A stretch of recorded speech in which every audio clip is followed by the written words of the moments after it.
Today I'll focus on this concept of neuro-archealization. And this is something that we have going on in the lab for several years now. And very discrete research. I think most of my research is known for modeling diseases using stem cells. But yes, indeed, we do have like a line of research that focus on brain evolution. And I will start by saying that our biggest question is really to find what makes us humans. And that's not a simple task. And there are many ways to study that, and we bring the stem cell perspective on the table. So I think most people know that currently understanding of human evolution has indicated that many hominin lineages appear and coexisted on Earth. But only one, us, modern humans, survived to the present. So Neanderthals and Denisovans, two of these extinct lineages, are our closest relative. And we see them as the species that provide the most subtle genetic and phenotypic contrast to modern humans. And that's why we like to focus on them. Particularly, I would highlight the Neanderthals because these are the ones that we have the most information from the fossil records. So we know a little bit more about them. And one thing that it's really important in this context is this idea that throughout evolution, the Neanderthals, similar to any other species, didn't show the dramatic development in arts, technology, and adaptation that we see with modern humans. In a very short period of time, we, modern humans, we have dramatically changed the environment and developed technologies that are just amazing, not to be compared to any other species. So how actually this happens? What makes us a unique species in that sense? So there's many ways to start comparing the extinct relatives to modern humans. We take advantage of fossil records, especially for brain evolution. We look into endocasts. We can extract now ancient DNA from these fossil records. So we have genomic information from them. And there are also impressions that these extinct relatives have left. And we can try to understand them as well. So all of that give us like a view of how they live, where they have gone, how their societies were structured. But unfortunately, we don't have that much information about brain development, and that's because the brain do not fossilize. So that's where stem cell plays a role, and that's why we like to bring stem cell into the studies of evolution, because we can capture a time where no other model can actually give us too many information. So we approach that by using stem cells and differentiate these pluripotent stem cells into brain tissues, such as brain organoids, which is the topic for today. Before I continue, just to give like an overview of brain organoids, this is a technology that was initially developed by Yoshiki Sasai in Japan. And he was really the first one who showed us that if you grow these pluripotent stem cells and neuralize them in suspension, they will self-aggregate and form organized tissues that we never seen in our traditional two-dimensional cultures before. So these, he can even guide specific brain regions by adding ectopic factors in the culture media. So some of the images of his pioneer work are here, and you can see some level of organization, which is truly amazing that this was done in 2008. And that's exactly when I was starting my lab. So by looking at this technology, I thought, wow, this is something that I want to incorporate in my lab. So we start mimicking Sasai protocols very early on. But it was not easy. And my lab and other labs, were evolving these protocols over time. Many people have made adjustments to the protocol. We have much more robust protocols now and different subtypes of protocols as well. So when we talk about the brain organoid, it's important to define what kind of protocol we are using. And most of the time, we can classify brain organoids into two types. We call them guided differentiation. This was pioneer work from the Jürgens lab with Madeleine Lancaster, where you have different brain regions in the same unit, or the guided differentiation pioneered by the Sassai lab, where you can use ectopic factors to drive specific brain regions. You can even combine different brain region organoids to create small circuitries in a dish. So each one of these technology generates a different type of organoid with different cell populations, different structures, and there is advantages and disadvantages for each one of them. So you really need to understand what kind of protocol you have to answer your biological question. So before I continue, I would like to point it out that brain organoids are definitely not mini brains. This is a term that you see a lot in the media and gives you the impression that you actually have a miniaturized brain in a dish, such as the one that I'm showing here. But this is actually not the case. Brain organoid technology is reductionist in nature. It's a powerful technology, but there's lots of limitations. Some of them are listed here. Most of the time, what we have are immature neurons. These organoids are not vascularized, so they cannot grow that much. We don't have all the cell types represented in there. Even the culture conditions that we grow these organoids are not optimal. Most of them are borrowed from the mouse embryology. So we still don't have like the optimal condition to grow these cells. There is intrinsic variability from cell to cell, clone to clone. And most importantly, very few work has shown any translational abilities, meaning that what you see in the organoids is exactly what you see in the brain. So it is a model of neurodevelopment. Any extrapolation with the adult brain has to be done very carefully. So my lab has developed a new protocol to generate brain cortical organoid, and this is the work developed by a postdoc, Kleber Trujillo, and he optimized the media conditions to have a truly optimized protocol starting with single cells. These are pluripotent stem cells, can be done with human embryonic stem cells as well as induced pluripotent stem cells. And then you neuralize the cells using a very transient exposure to dual SMAD inhibitors. And then you stimulate the proliferation. That's when the neuroprogenitor cells, or NPCs, will start to proliferate by adding growth factors such as FGF followed by EGF. And then you remove these growth factors and we enter the stage of neural maturation. So then the progenitor cells will start to differentiate into neurons and form different cortical subtype of neurons or cortical layers in these organoids. So if you've never seen a brain organoid, this is Isabel. She was a postdoc in the lab, and she's just showing that you can actually see these organoids by naked eye. They actually reach 0.5 centimeter in diameter. So each one of these white dots here is one of organoids. And in every single batch, you can create actually thousands of organoids. So you have plenty of organoids to deal with the experimental variability in these protocols. So if you cross-section one of these organoids, what you have is something like that. You see a structure called neurorosettes, where the progenitor cells surrounded this ventricular zone. Some of the cells becomes radioglia cells projecting to the outside here in white. These cells will serve as a guided for the progenitor cells to migrate, and as they do that, they differentiate and form the cortical plate. As you age these organoids, the cortical plate becomes more and more complex with different subtype of neurons, and these neurons start forming connections to each other. So I often get the question, what kind of cells you have in these organoids? So because this is a very dynamic protocol, it changes. We start with single cells and we end up with 2.5 million neurons. So in between, lots of things happen.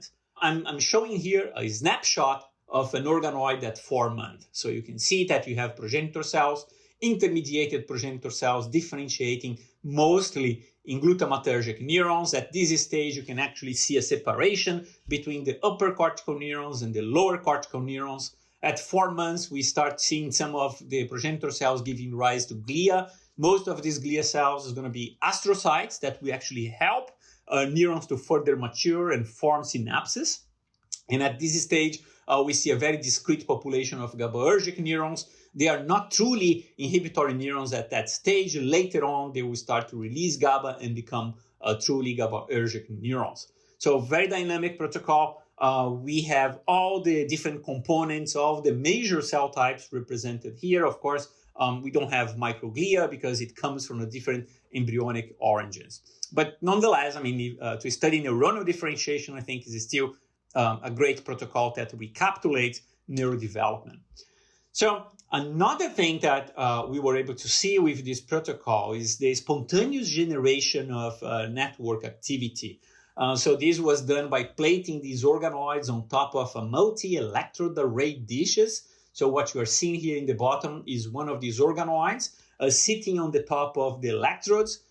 They keep the three-dimensional structures, but the neurons on the bottom actually are in very close touch with these electrodes, and as they fire or become active, you create an activity map or a raster plot.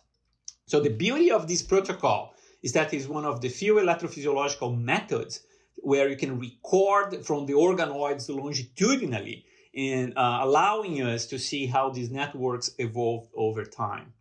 So we actually saw that not only they become more active, the neurons become more hyperexcitable, the number of electrodes that becomes active also increases over time. And to our surprise, starting at 4 months of age, these organoids start to spontaneously develop neuro oscillations. These neuro oscillations are very coordinated activity, similar to what we can record from the EEGs. The EEGs are electrodes that we place throughout the skull to record these neuro oscillations. By 6 months, these oscillatory activities become very stereotyped.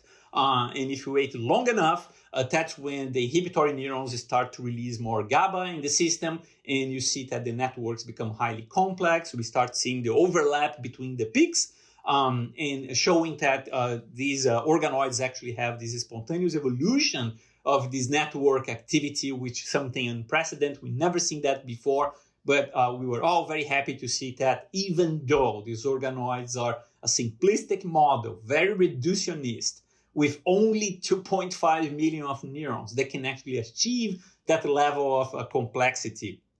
The other thing that we did was to see how similar are those neuro oscillations with human neurodevelopment. So we create a model. This is a machine learning algorithm or a regression model where we teach the model to assign the age of the subject based on EEG features. We train the machine with more than 500 EEGs coming from prenatal brains. It starts at 25 weeks post-gestation up to 35 weeks post-gestation. The machine gets really good. It looks at 1 or 2 EEG features and can tell exactly the age of the organoid.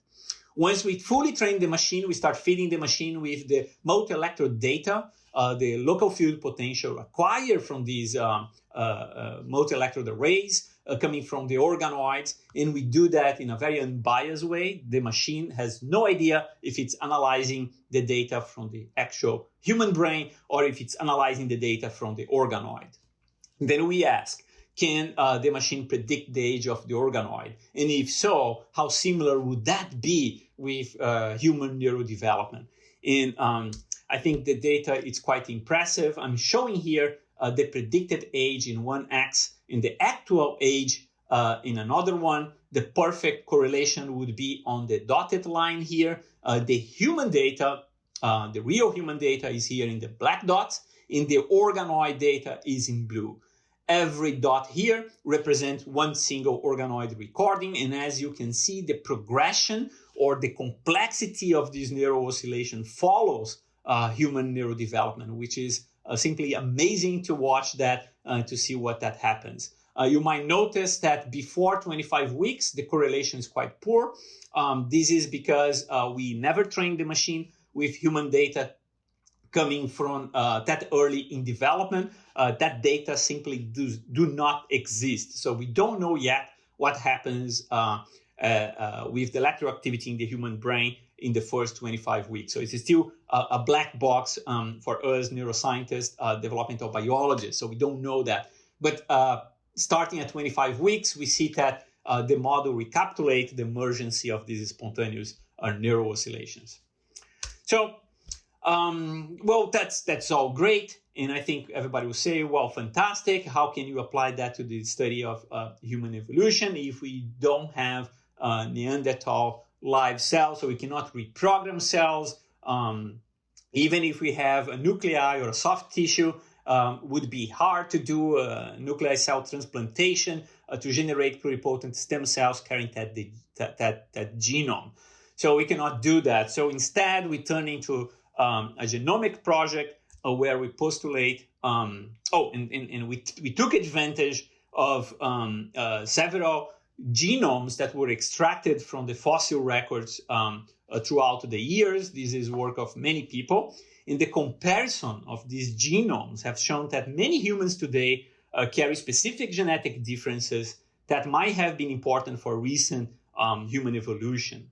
So knowing how the species or the genes differ from modern humans to other extinct species would be important to understand really what makes us human. So we understand now that most of these introgressive regions have contributions to disease in modern human populations, but we are interested in exactly the opposite. We don't want to know what kind of DNA sequence we have in our genome. We want to know what kind of genetic variations we lost or are unique to modern humans. So this is conceptually very different from what most groups are doing at that stage. So in a broader perspective, we create this broad hypothesis suggesting that positive selection on specific genes might have resulted in a more sophisticated brain. So that's a huge hypothesis, a huge claim, and we don't know how or if that's true or not, but we have to start somewhere. So what we decided to do was really to start looking for a comparison between the genomes from these extinct relatives in contrast with modern humans. We end up focusing on protein coding genes mostly, and we compared the human genome sequences with both Neanderthal and Denisovans, and we found a set of 61 positions in which all humans carry autosomal fixed-derived mutations in protein coding genes. Of course, there are lots of alterations that are not in protein coding genes. There are thousands of alterations in regulatory regions, intronic regions, enhancers that we decided not to follow them for now. So we only focus on these protein coding genes. And when we look at that list, we found that the neuro-oncological ventral antigen 1, and I'll be calling NOVA1, includes one of these few protein coding differences between modern humans and archaic genomes. So NOVA1 was selected for further studies for several reasons. First of all, when we look at all these 61 genes, it was only NOVA1 that produces what we call a potential cascade effect. Because it's a splicing regulator, it changes the expression of downstream genes. It's specific to human neurodevelopment, so we can capture the activity of NOVA1 in our brain organoid model. So we have higher chances to see potential alterations in the phenotypes that we have for our assays in the lab. So that's why we decided to initially focus on NOVA1 as a proof of principle that our platform can actually reveal differences regarding these mutations. So this is the NOVA1, the partial domain that binds to the RNA, and I'm highlighting here the nucleotide variant. So it's in this region that binds to the RNA or binds to potential partners to favor splicing. It's almost fixed in the human population, or nearly fixed in the human population. From our data sets, we actually found that difference between Neanderthals and modern humans, it's only present in 2 individuals from all the data sets that are out there, but in a heterozygote version. So we never see the NOVA1 Neanderthal archaic version in homozygous in modern humans. So that we couldn't find anything like that. So it's possible that eventually through genetic mutations, these will appear, but we don't see that. Actually, when you look in the polymorphism of humans, I mean, you see that region, this is where the amino acid has changed. It's, as I said, I mean, it's very conserved in modern humans, suggesting a strong positive selection and very different from all the genomes that we analyze from the extinct relatives. More recently, I would like to highlight this paper from Ed Green, one of our collaborators, where he dates where these mutations or when these mutations actually happen. And Nova-1 seems to be happening here in the second wave of human mutations, human-specific mutations, that is as early as 200,000 200,000 years, sorry.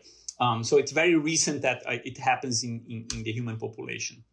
So what we do, I mean, we go into our genomes, we design a CRISPR strategy where we replace the modern version of the Nova-1 for the archaic version of the Nova-1 in human pluripotent stem cells. And from these cells, we create a brain organoid. So it's a human genetic background, and the brain organoids are carrying the archaic genetic variant.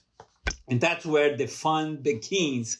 So by doing that, we actually use two cell lines with two distinct genetic backgrounds to avoid that this was specific to a single genetic background. So we choose two cell lines, and we use two different CRISPR strategies to replace the modern version for the archaic version of Nova-1. So in the process, we generate clones that are homozygotes for the archaic version. We generate clones that has passed to the CRISPR enzymes and continues to have the human version. So these are our unchanged or positive clones. We also generate full knockouts.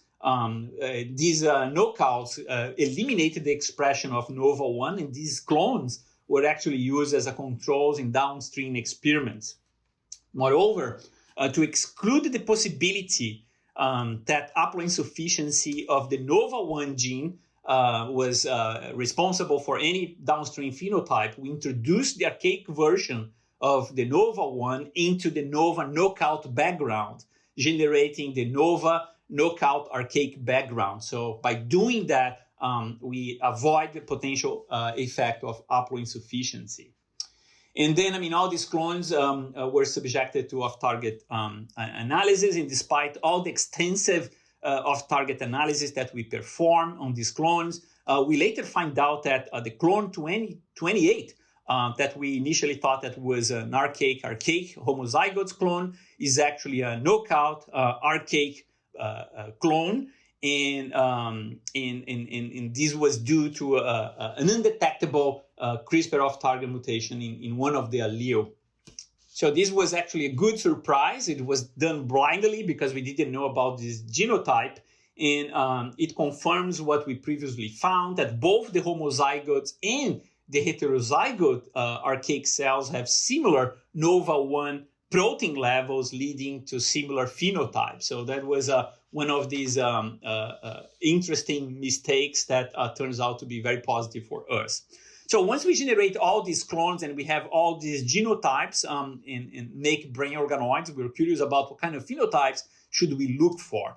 And we thought that we wouldn't see any alteration in brain size.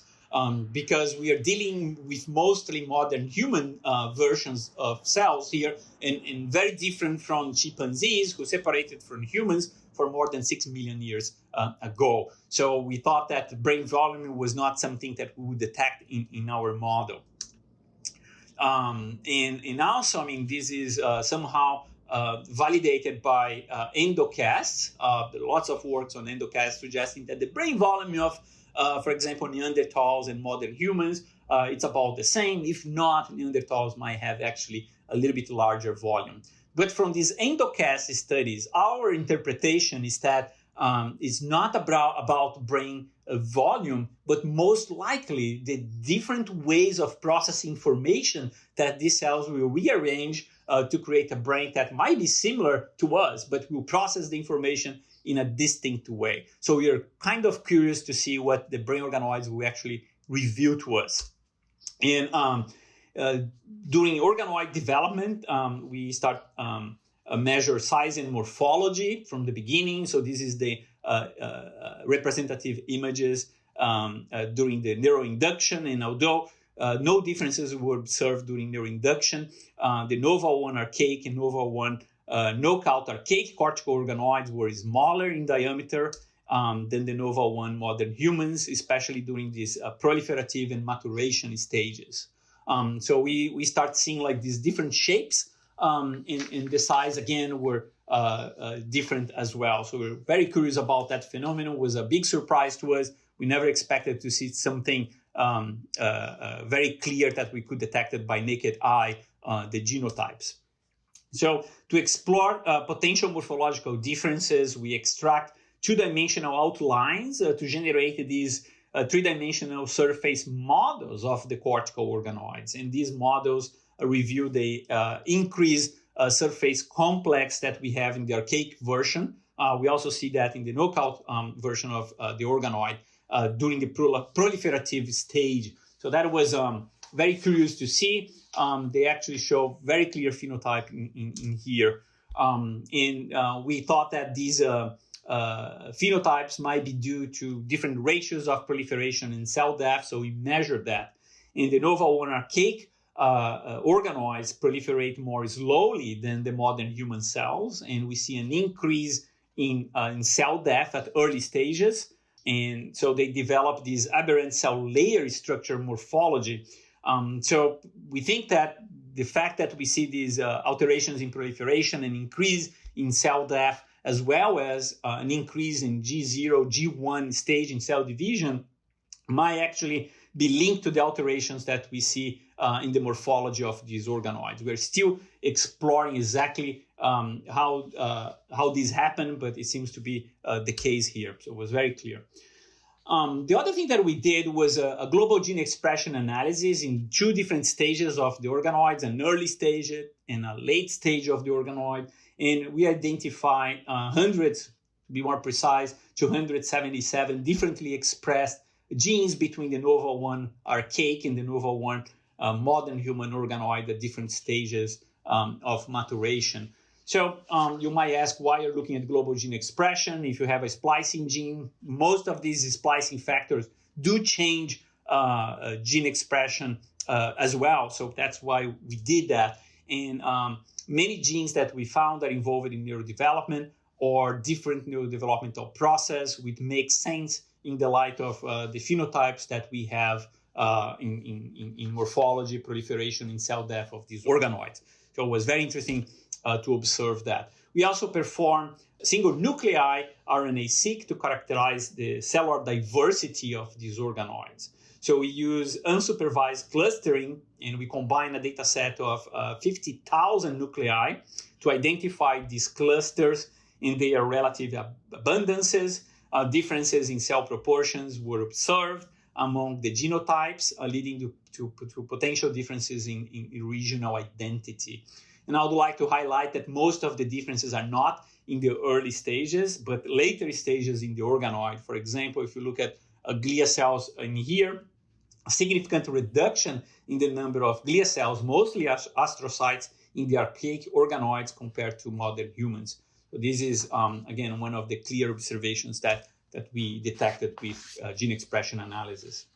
So we then turn into the differential splicing rates. And alternative splicing occurs at significantly different rates between the archaic and the modern human organoid. Most of the differences in alternative splice were cassette inclusion in alternative first and last exons.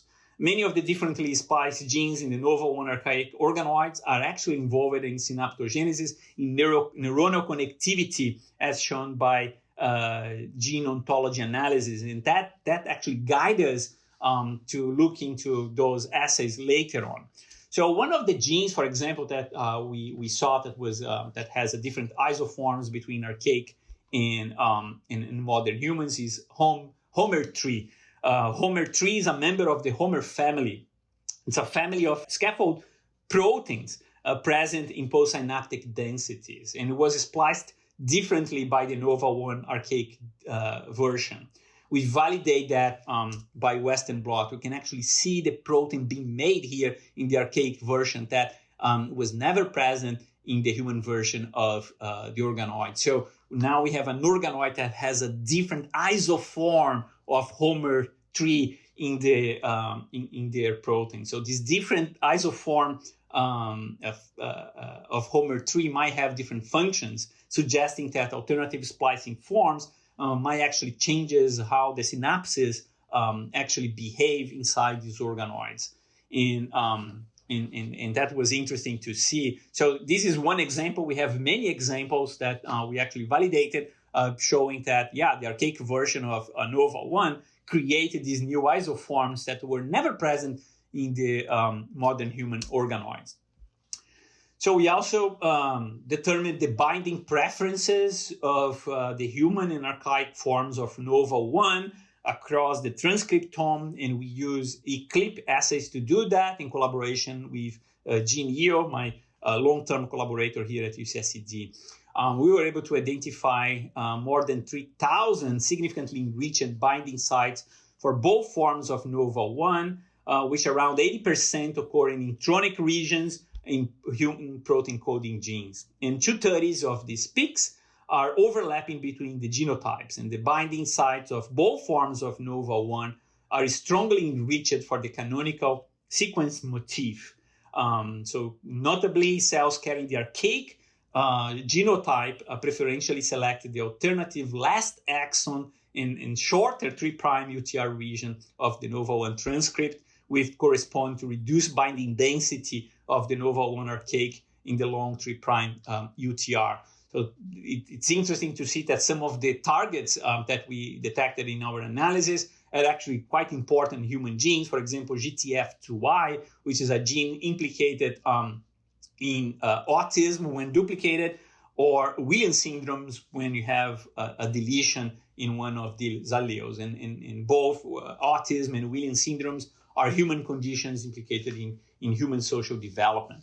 So that was a nice example of how this archaic version can actually change binding sites of important genes that we know for human socialization, for example.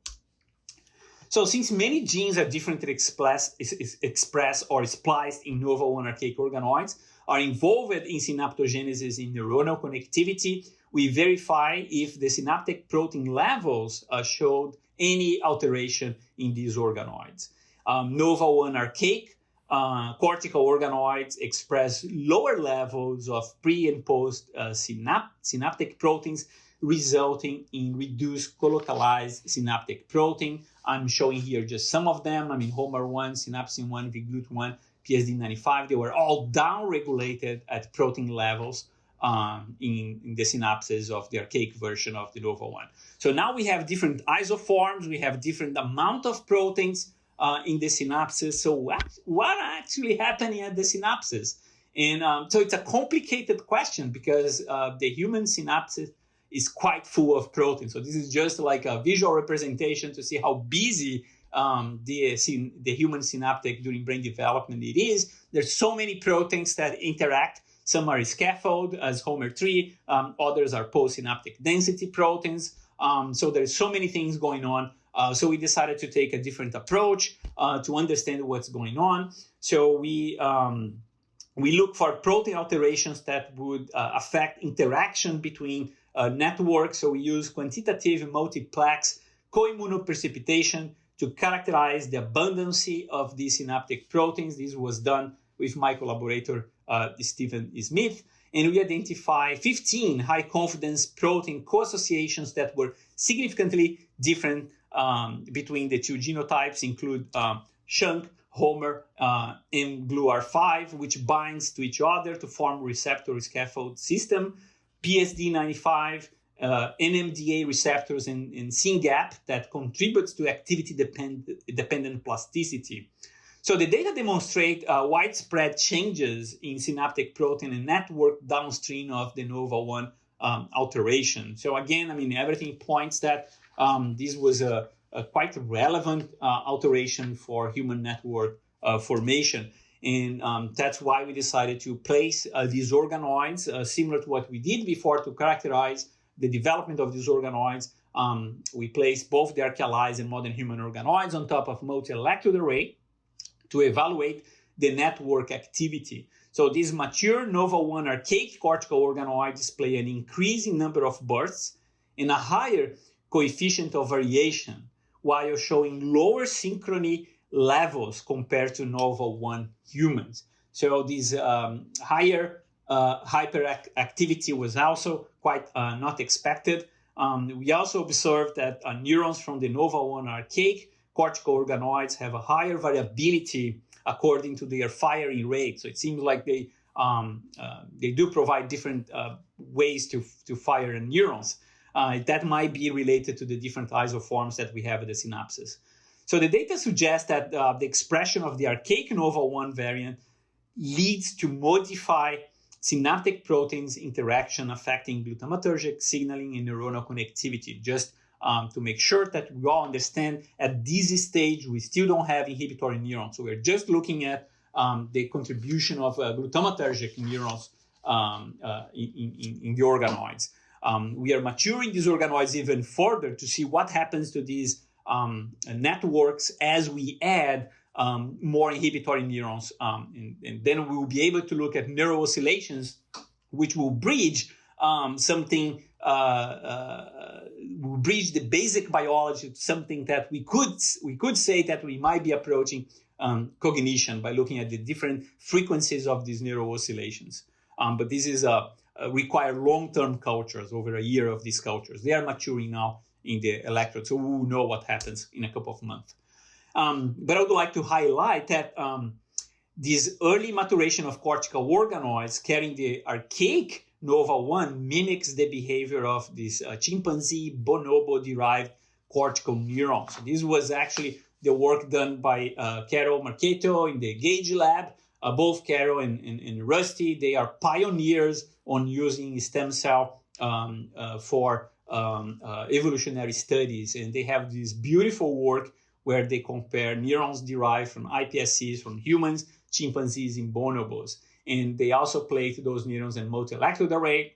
And amazingly, they see exactly what we saw with the archaic version of the human organoid. In the beginning, human cortical neurons do not have this hyperexcitability. Chimpanzees and bonobo-derived neurons actually show this hyperexcitability, but over time, the synchrony levels of humans become higher, even though the activity is still catching up. So you can visualize that better here in those curves. So we see this hyperexcitability early on in chimpanzees and bonobos. Humans take the time to fully develop these networks.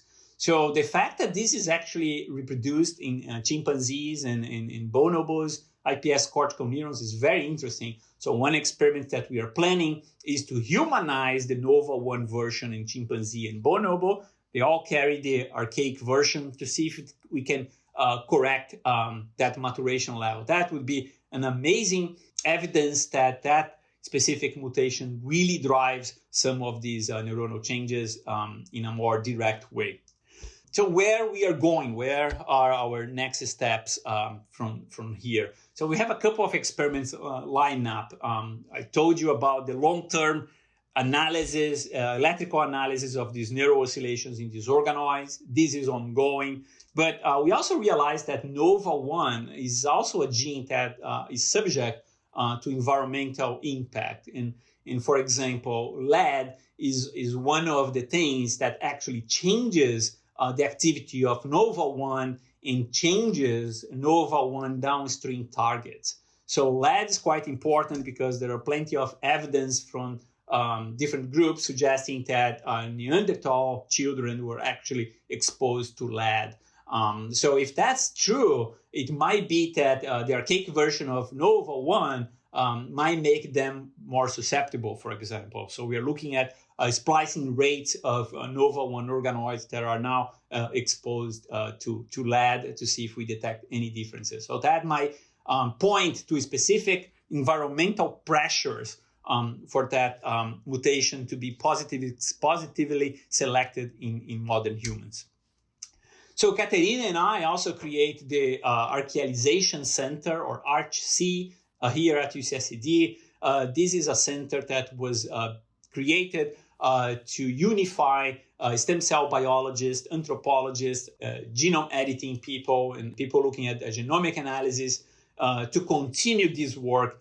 So our goal is to archealize other genes. I mean, we are looking for epistatic effects on NOVA1 by creating mutations in other genes, in any of the other 60 genes to see if they interact with NOVA1. We are also looking to archealize regions that are not related to protein coding genes, but regions in regulatory sequences and enhancers to see if we can change gene alteration using this model.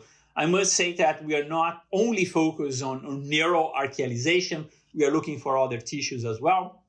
So that will give us a complete version of the mutations that are relevant to modern humans. So that will be an exciting thing that will take time, but through the years we'll be able to provide this catalog of human relevant specific alterations that make us modern humans. So I will have a couple of take-home messages. First, I mean, our work showed that there are only 61 genetic variants that distinguish modern humans from other archaic hominin.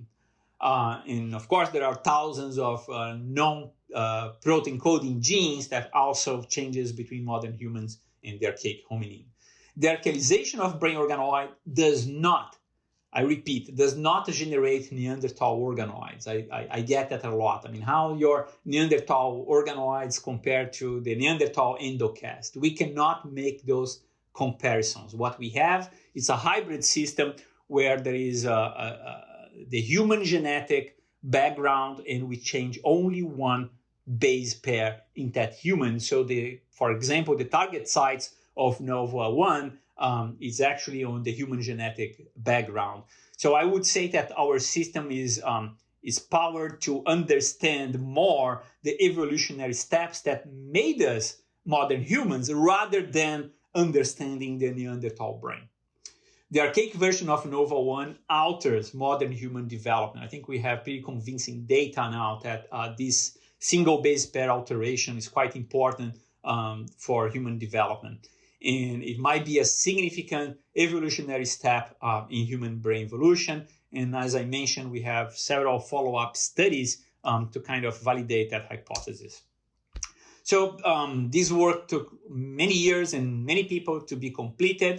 Here I highlight the authors from the different institutions that actually help us to take this off the ground. I would like to point and highlight again the work from Kleber Trujillo.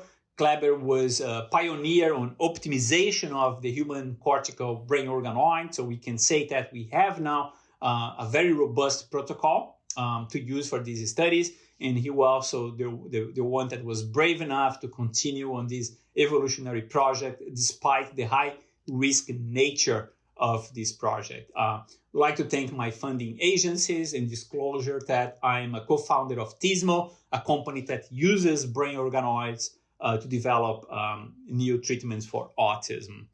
I'll finish here and I'll be happy to take questions from the audience. Thank you. Thank you very much, Alysson. Wow, amazing presentation. Thank you. Venkat Krishnaswamy is asking, wonderful work. If archaic NOVA1 organoids is a hyperexcitability similar to chimps and bonobos, how different is NOVA1, chimps and humans? Oh, they all have the archaic version. So all the other species actually have the archaic version. So that's why I suggest one cool experiment would be to humanize chimp iPS cells and then understanding the excitability of neurons in that humanized version. So they actually carry the Neanderthal version, similar as the Neanderthal. Anthony Hunter is asking, what do you find if you differentiate the NOVA1 archaic neurons into another tissue type? In other words, would you expect changes in splicing patterns to affect several organs? That's a great question. Nova-1 normally is not expressed at that stage in other tissues. So the human iPS cells mostly recapitulate early neurodevelopmental stages. So in whatever tissue Nova-1 might be expressed, it might cause differential splicings. But at that stage, I mean, we really focus on the nervous system. I might be missing other tissues that might have low levels of Nova-1, for example. I think the pancreas might be one of those, and it's worth investigating. Yeah. Another participant, AC, is asking, have heterozygous Nova human Neanderthal organoids shown to exhibit a dominant phenotype or an intermediate type? It's mostly like a dominant phenotype. The heterozygote archaic works exactly as the archaic variant. Pascal Gagnon, he's asking, I wonder whether you should not rephrase more sophisticated as differently sophisticated to avoid being crucified by the Neanderthal inclusionists. That's a great question, Pascal. I'll take your advice, and I agree. I think the sophistication comes from the observation that we modern humans have this amazing power of technology. But as we know, I mean, more technology doesn't mean better species. So as we're waiting for more questions to come in, I would like to follow up on Pascal's point, because I actually had a similar reaction to that. One of the things that makes this line of work, Alysson, so incredibly exciting is that we are going to have a look into some of these questions that have been mind-boggling for evolutionary anthropologists for a long time. We do know that we have these very large creatures, very large brain creatures going around. These brains are very expensive metabolically and energetically. So what exactly is going on? The idea, if one looks back at the history of comparative neuroscience, was that the bigger brain explains most of our cognitive capabilities. But what aspects of sophistication really is it that we're trying to take apart? Many anthropologists would argue that Neanderthals exhibited very, very sophisticated behaviors. The archaeological record supports that. So yes, differently sophisticated is probably the great way to put it. That's why I like to interact with you guys. You always provide really good advice. I agree with you. Yeah. Okay, so I have another sort of big picture general audience question that sometimes we hear from the general public is this going to lead to a Jurassic Park? That's what So yeah, can you share your reaction to that kind of concern or question? Yeah, likely not. I mean, that's a misinterpretation of what we do. And so I think we are still far away, or most likely unlikely to have soft tissue from Neanderthals or any other hominin where we could eventually do something like that. I think both you and I, Katerina, we watched that movie, Williams, that discuss about that potential possibility. So you will need to transplant an entire nuclei of an extinct hominin into embryonic blastocyst of a human, and a woman might have to borrow their uterus to generate that species, or an artificial uterus would need it to generate an entire human being. So in the absence of a soft tissue, this is unlikely. The genome is also very fragmented because of the age. So I don't think we're going to see that. I rather think that the model is probably more powered, again, to understand the steps that the human lineage took to be here. And by looking at the relevant genes that changes neurodevelopment, for example, I think it's an interesting perspective on maybe human cognition, maybe human adaptation that uses the brain as a tissue to actually survive through the years. So it's an intriguing question that why we are the only ones that have survived so far. And one of the hypotheses would be, well, because we perhaps were more adaptable. So that might be related to how the brain works. Thank you. We have a question from Kiran. Given that organoids, which may lack mature synapses, does the NOVA data imply that humans and Neanderthal brains differ during beginning of brain development? Yeah, so that's the kind of extrapolation that I'll be very cautious. It's hard to compare humans and Neanderthals because, again, we don't have a Neanderthal brain organoid. But we can say that extincted species that have the archaic variant might have a different neurodevelopment. I think that's all we can say, that variant changes human neurodevelopment. So it's because it's positively selected in modern human population now, we assume that this was, again, selected for one reason, and the reason is good because we are here surviving. But very hard to do comparison with the Neanderthals. I have again to say how much I appreciate the approach in your lab of really bringing together, Alysson, this dynamic system that's controlled in the laboratory with the classical comparative neuroanatomy information. So when we compare human to chimpanzees, which are the closest relatives, right, all we have is a snapshot in time, and you have control of everything that happens physiologically and morphologically, which we don't have. On the other hand, I appreciate that you clarified that these are not mini brains that you're creating, the organoids, and we do have the brains of the full organ that we can compare to. So it's great to see that your line of work is so well informed by all lines of information that are out there. Unless you want to add something else, Alysson, I think we are going to be wrapping up our conversation today. Super. Thank you so much, Katerina. It's always helpful to have these discussions with you, Pascal, and all the anthropology department. Thank you very much. And thank you everyone for watching. Take care. Bye-bye. Thank you. Bye.